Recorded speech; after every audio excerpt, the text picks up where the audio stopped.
Alright, we're going to do a little driving review of my 1998 Buick Park Avenue Ultra today. Driving around the suburbs of southeast Michigan. And I've had this car about a month now. And I really like it so far. I've had a lot of fun with it. Mr. FedEx man stopping in front of me, thank you. Delivering people's things during the coronavirus. But so after about a month of driving this car, figured I would give a little review driving. The car doesn't handle very well, but I mean, I wasn't expecting it to. To be honest with you, I didn't even really want it to. I kind of like the way it's a boat, you know. Handles like a living room. But you know, a lot of body roll, but I do like the way the whole powertrain's set up. It's very responsive, and you know, for a 4-speed automatic, I think it's a pretty well put together transmission. I'm sure people will disagree with me, but I like it. Oh, here we'll take a nice corner here. Let's do it. Look at that. Oh, it's not too bad. I mean, it turns. It's got a lot of roll. Okay, pushing it here. But you know, it's kind of a fun car to throw around. But where this car really shines is on a highway. I mean, you can cruise for miles and it feels very, very nice. This road, it's not perfectly smooth, and I mean, this car makes it feel like it is. Goes down the road very nicely. Look at that, we're going a little bit above the speed limit there and didn't even notice it. But it's very quiet in here. I got all the windows shut. Pretty nice day out in Michigan today. But you know, it's very quiet, smooth ride. The steering is a little heavier than I was expecting, actually, because the steering in my 2001 LeSabre was actually quite light. This is a little heavier, and I was a little surprised by that, but I kind of like it because it makes it very direct. You know, there's no real play in it, and you go a little bit that way, a little bit that way, and you're turning. So I kind of like that. It's a pretty nice setup. You know, obviously not set up for corners, but it gets the job done. The brakes in this car are pretty surprisingly good. Wasn't expecting them to be so good. It is 4-wheel disc. It does have anti-lock brakes. That was a standard on Park Avenues, I believe, after '97.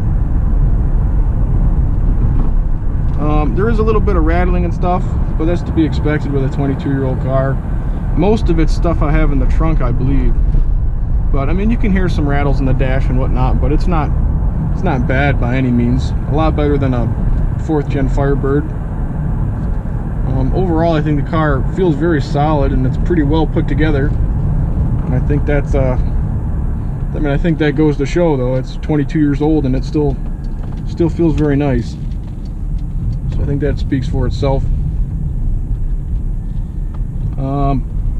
But yeah, I mean, it's a pretty easy car to drive, considering how large it is. Because even by modern standards, it's still a huge car. But it's not really hard to park or anything. The turning radius is quite good. Going down this bumpy driveway here, it's fine. Takes bumps very well. The air suspension, I think the air suspension in the back is actually held up significantly better than the front struts have.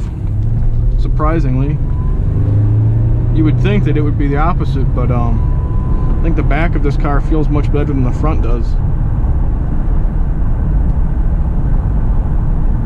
I mean, you can tell it's got a lot of torque. The gearing is extremely long, but that gives you really good gas mileage on the highway, and then it uses the benefit of the Roots blower to give you the torque off idle. But slightly shorter gears would have been appreciated, because I think it would have made this car a lot faster. I think the stock tire size on this car is a good 20 or 30 millimeters too small, just because when you mat the gas pedal, it'll just shred the front tires off. Even with traction control on, you still get a good bit of spin.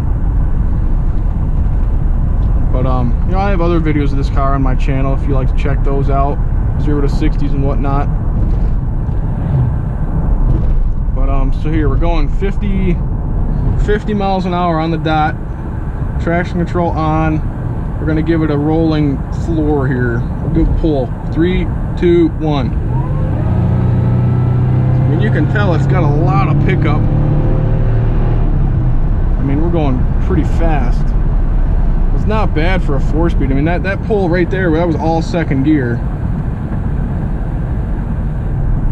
So second gear in this car is honestly hilariously long. It goes on forever. Here, we'll take another corner with it.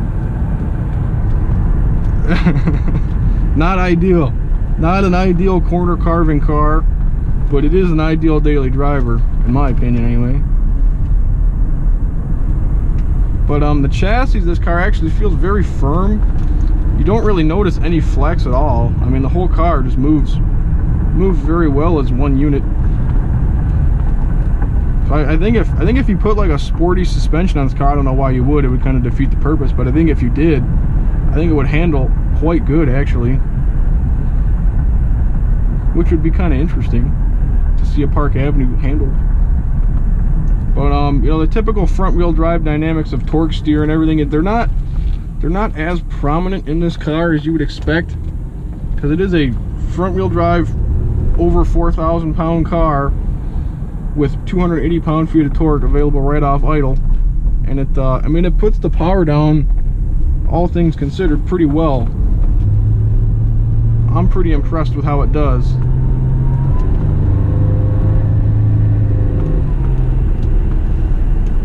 I think the blower makes this setup very I think it brings it into the modern age pretty well, because you get 30 miles a gallon. I mean, we're not getting that right now because I was driving like an idiot, but you get 30 miles a gallon and you're pretty quick for a big sedan.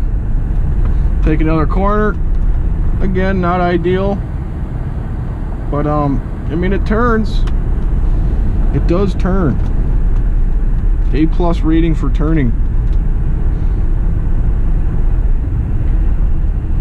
But this car's highway drivability is just absolutely fantastic. You go on the highway for years in this thing and it won't even care.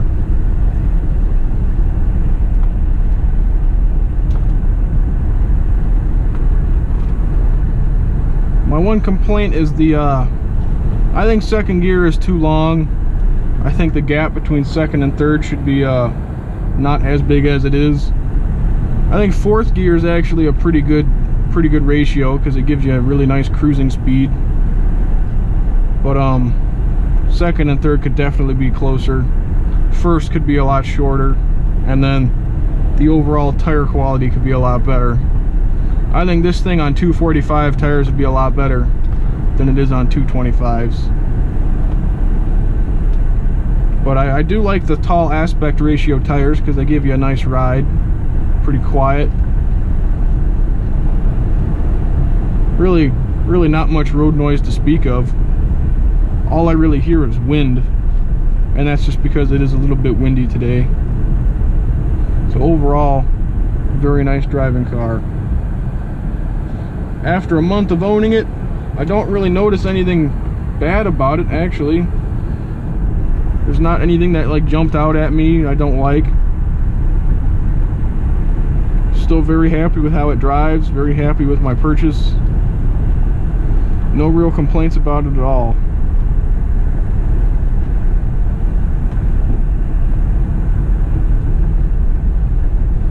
I did happen to lose the key to it.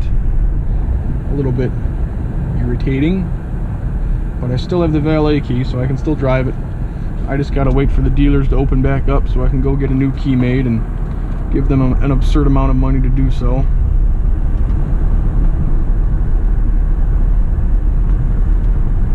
Well, I mean, even that, it doesn't corner as bad as you would expect. So when I bought it, I was expecting this thing to just be a total dog, but it's not that bad, to be honest. The heads-up display, I mean, I'm sure you can't see it with the camera, but I can actually make it out okay. Even in you know, midday sunlight, there's not a cloud in the sky really, and you can still see it just fine from the driver's seat anyway. I'm sure I got the camera at kind of a funky angle for that, but ooh, C8 Corvette, look at that.